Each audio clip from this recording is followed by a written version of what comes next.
جنت جنت وطن جنت جنت جنت جنت چوک مخکې ورکوټ و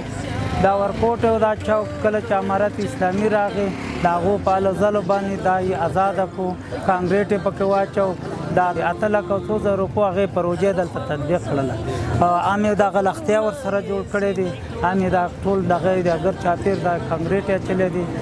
یو وخت داسې و چې دا ساحه ډېره تنګه وه د دوو ګاډو د اوښتلو ډېر زیات مشکلات و هم دوکاندار ته هم پیاده رو خلکو ته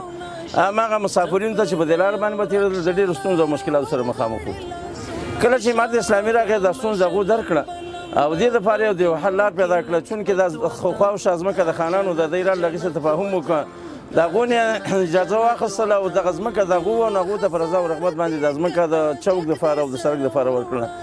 مخکې دا سړک ډېر کچه و اوس ډېر ښه سړک پوخ شوی دی بازار ته هم زر رسېږي ګاډي پکې سهولت سره ځي مخکې به ډېر تکلیف و ګاډي به نه راتله په اسانۍ باندې اوس ډېر ښه شو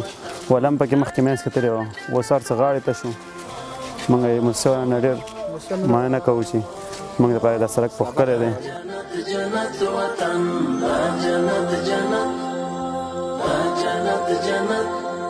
اړوي د درستې نړۍ سیال تر ټولو چت وطن دا جنت جنت وطن دا جنت جنت وطن ښاروالۍ نه مننه کوو غواړو چې دا پورته هم راته پوخ کړي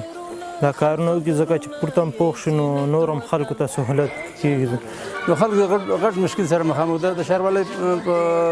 د بودیجې د مخې نه دا سړک دغه شو دا جوړ شو ماشاءالله اوس مشکل نشته دی خلک هم په اسانۍ باندې تګ راتګ کوي زه خپله معلول یم لکه مخکې په سایکل باندې شوم راتلی اوس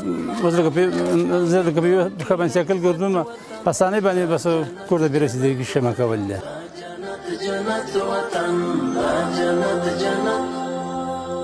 جنت جنت